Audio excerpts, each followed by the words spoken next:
Prosseguindo no estudo de ciências da religião, estamos falando de religiões comparadas, e vamos ao capítulo 3, a terceira religião que nós vamos estudar é o budismo. O material didático diz: para muitos o budismo não é uma religião, e sim uma filosofia. Na verdade, isso tem sido usado até como uma forma de difundir o budismo, porque na verdade ele é sim uma religião, já que ele nos seus processos de purificação, de perfeição, vai envolver a reencarnação, ok? Então, por isso ele é uma religião. É uma religião filosófica, mas é uma religião. Bom, falando sobre o budismo, eu coloquei o pensamento aí do fundador do budismo, cerca de 400 a.C., o homem chamado Siddhartha Gautama. E coloquei um pensamento que eu acho até bonito dele, né, que diz: assim como o carro segue o boi que o puxa, o sofrimento segue a mente que se cerca de maus pensamentos e de paixões mundanas. Bom, sempre que eu leio esse texto para os alunos, eu comento: se você chegar numa igreja e ler esse texto, a pessoa vai falar, esse texto ele tem o mesmo significado da mensagem bíblica, ok? De dor por escolha do pecado, ok? E ele fala isso de uma forma bonita. Então, por isso que eles querem até se colocar como uma filosofia e não como uma religião. Okay? Aqui a questão qual é? Tudo bem, ele diz, assim como o carro que segue o boi que o puxa. Então ele diz: o sofrimento segue a mente, ou seja, segue o homem que escolhe o caminho errado. Tá bom?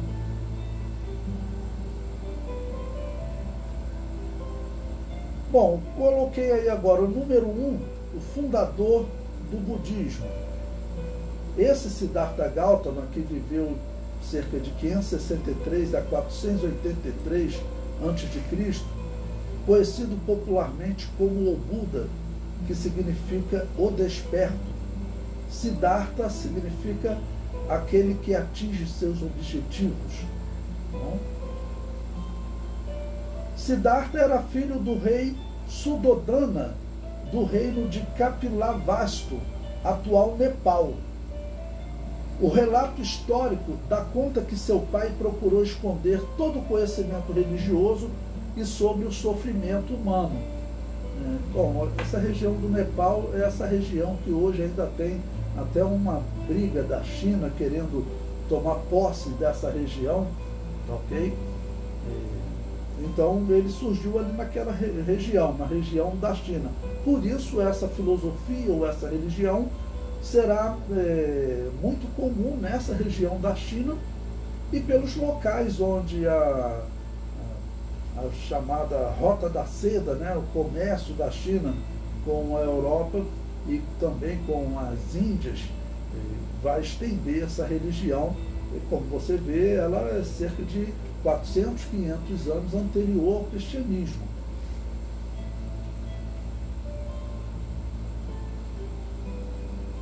O texto prossegue. Aos 29 anos, Siddhartha saiu em busca de resposta para as suas inquietações. Iniciou uma vida ascética, que é a filosofia de vida, na qual são refreados os prazeres mundanos.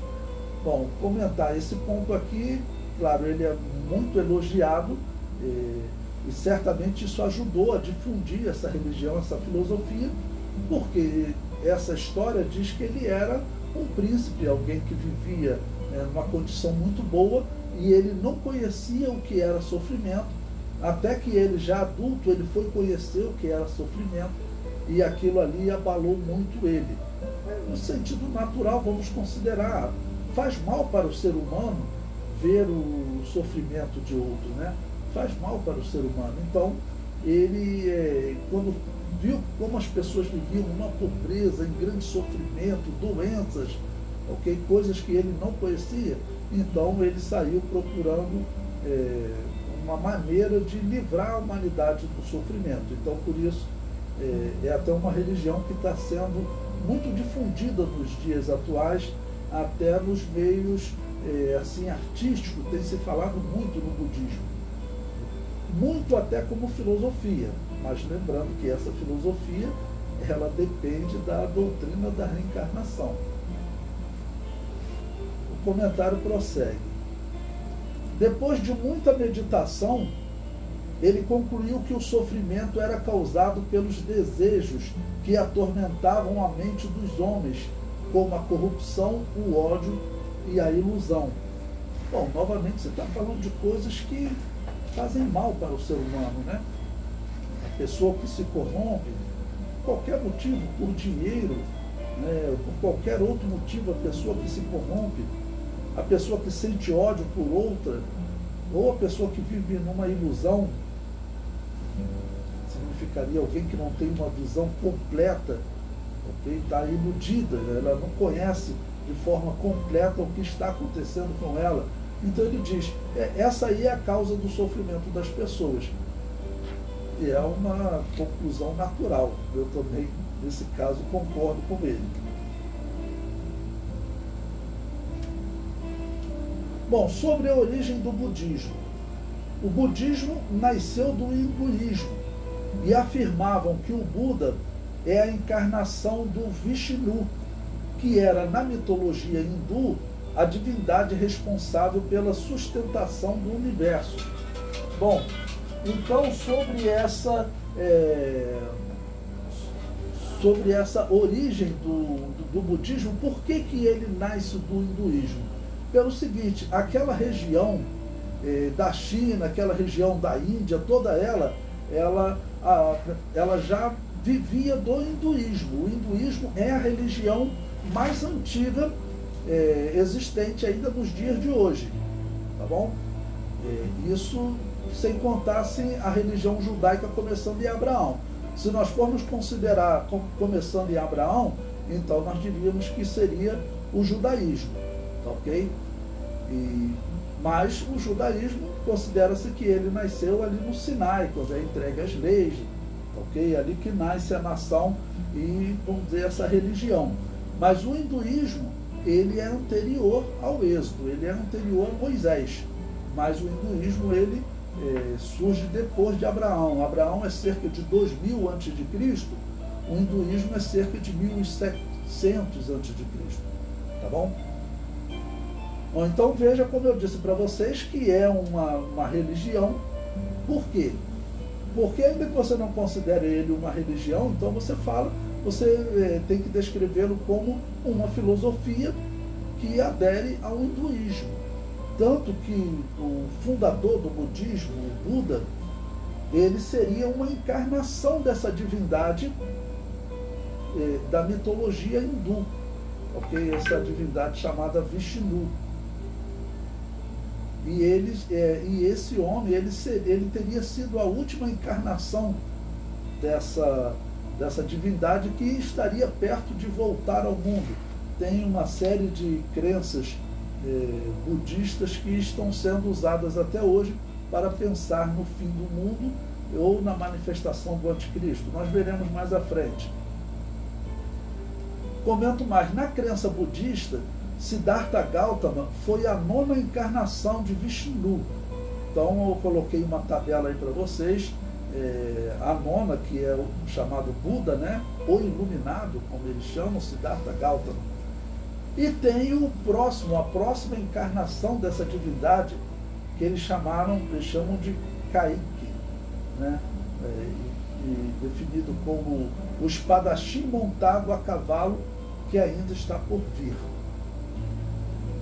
E alguns, claro, logo pensam na figura do anticristo, como um Messias que está por vir, uma grande encarnação. E pense, essa religião do hinduísmo, se você somar com o budismo, é uma grande religião, somando com aquelas religiões da China, que tem muitas outras, você vê que tem uma grande parcela da população do mundo presa a essa religião.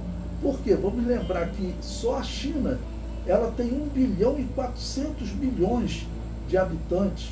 A Índia, ela tem quase 1 milhão de habitantes, então só aí você tem quase 3 milhões de habitantes, tem quase metade da população da Terra naquela região dominada por essa religião, ok? E que, como eu disse em outro momento, ela é forte também aqui no nosso mundo, já que aqui no Brasil tem tido notícia de muitos artistas, na classe artística, um crescimento muito grande do budismo. Bom, como foi a evolução histórica do budismo? Após a morte de Siddhartha, próximo do ano 483 a.C., os seus seguidores levaram sua mensagem, que cresceu principalmente na região da Índia. A expansão cresceu com a Rota da Seda. Bom, o Nepal fica na China, né? A Rota da Seda, que ligou a China ao comércio da Índia, até da Europa, do Egito, toda essa região fez comércio com a China, nessa chamada Rota da Seda. Então, com essa Rota da Seda, diz que os seguidores de Buda, eles levavam a mensagem como missionários, pregando essa mensagem por todo mundo, e fizeram o budismo crescer muito. Eu coloquei um mapa aí para vocês que ilustra essa Rota da Seda, né? Onde você vê a China, vê a Pérsia, vê o Egito, a Europa, onde estava a Itália, ok? Ali o Egito, mais abaixo, logo acima do Egito, Canaã. Então, essa região, ela cresceu com o conhecimento da mensagem de Buda, e principalmente naquela região ali à direita da China e da Índia, essa religião cresceu muito. Tanto que o hinduísmo é mais antigo que o budismo, né? Diz que até em relação ao hinduísmo, o budismo chegou lá depois, mas acabou ganhando mais adeptos, exatamente pelas suas mensagens filosóficas, bonitas, ok? Que de alguma maneira trazia também conforto. Então eles tinham um conforto na fé deles, na religião, e um conforto também na mensagem filosófica, que era muito forte no Siddhartha Gautama, no Buda, né? Bom, depois aí no material didático eu coloquei também Maitreya. Bom, o que é Maitreya? Maitreya é o que eles chamam de a próxima encarnação, a próxima encarnação, e também como um Messias, Ele tem sido comparado em todas as, assim, no meio evangélico, ele tem sido comparado ao anticristo, ok?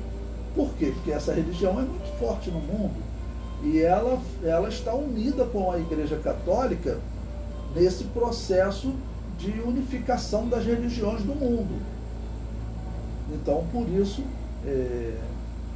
o que essa religião ensina tem sido estudado, e Maitreya é normalmente comparado com o anticristo. Bom, o comentário diz: os budistas aguardam um novo renovador do budismo. Ele é identificado como Maitreya, que significa amistosidade. Esse é o nome dele, né? Maitreya. O Instituto Cristão de Pesquisa, o ICP, publicou um artigo em que compara o Maitreya do budismo com o anticristo citado na Bíblia.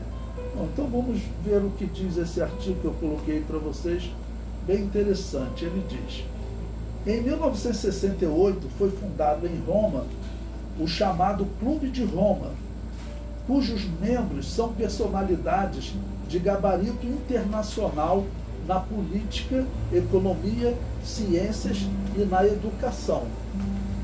O objetivo do Clube de Roma é estudar o futuro da raça humana, considerando o seu passado e o presente para planejar o seu futuro. É uma pausa aqui para explicar a vocês, e no caso, claro que isso vai envolver questões religiosas. E prossegue. Uma das conclusões a que chegou o clube é que a humanidade necessita urgente de um governo único, centralizado, para resolver seus problemas e suprir suas necessidades. Bom, então o que esse órgão de estudo, conhecido no mundo todo, está fazendo, esse estudo dele, ele chegou a que conclusão? Olha, o mundo precisa de um governo único. É a única maneira, né, de nós termos equilíbrio, termos sucesso econômico, conseguirmos acabar com a fome, é o que eles estão concluindo. Por exemplo, hoje, né, dia 10 de março de 2023, nós estamos vivendo momentos de confusão no mundo. Por quê? Porque a China e os Estados Unidos já estão num conflito por causa de Taiwan, numa ameaça de conflito. Né? E isso sem contar o conflito, a ameaça do conflito dos Estados Unidos com a Rússia. Então, essas ameaças, essas confusões, elas podem fazer o quê? Elas podem fazer exatamente favorecer, facilitar a chegada de um homem que ele chegaria com uma proposta de solução, né, para os problemas do mundo. E nesse pacote de soluções, o que todos sempre pregaram é que ele virá com uma proposta de união das religiões.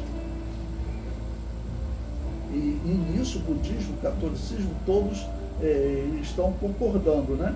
Okay? E esse grupo, ele diz o seguinte, que é necessário um governo único. Governo único, o resultado qual é? Será uma religião única também. O comentário prossegue. Essa conclusão do Clube de Roma, quanto à necessidade de um governo único e centralizado para o mundo, está intimamente relacionada ao surgimento do MNE, que preconiza o aparecimento do super-homem de Satanás, o Lorde Maitreya, assim que eles chamam, né?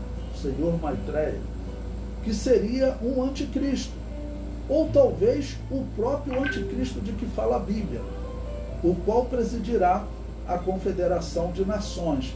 Bom, na opinião desse artigo aqui, ele vai presidir a Confederação de Nações. É muito provável, mas também não é impossível que ele seja a pessoa que vai presidir a Confederação das Religiões.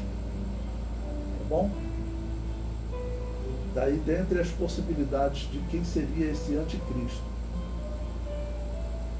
E eu sempre digo, para enganar Israel, esse anticristo ele terá que ter uma ligação com o judaísmo, até com o trono de Davi.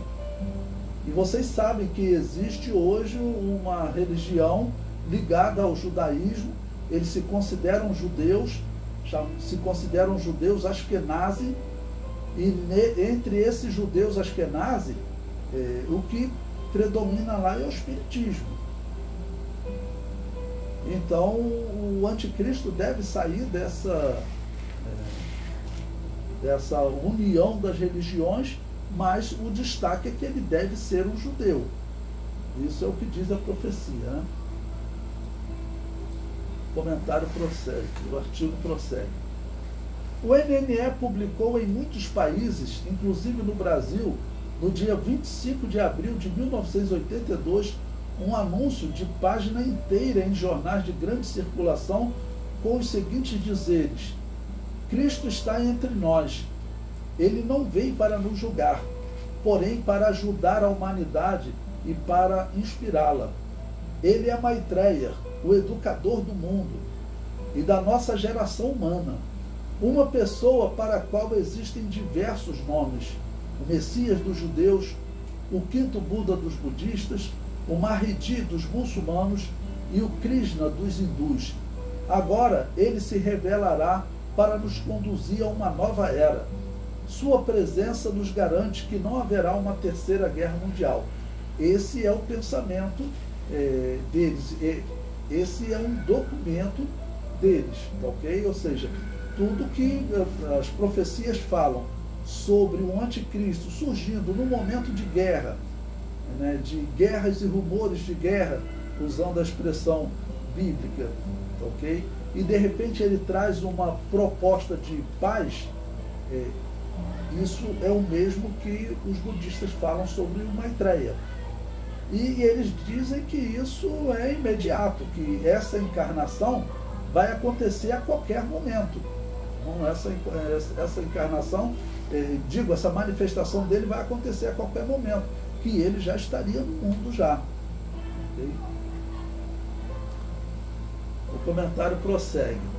Entre os budistas, se diz que ele poderá vir a qualquer momento, ou mesmo em 30 mil anos, ou seja, tem budistas que acreditam que ele ainda virá, ok? Mas tem alguns que dizem que ele já está no mundo.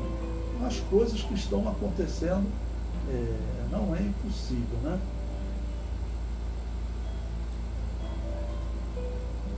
Dá uma pausa.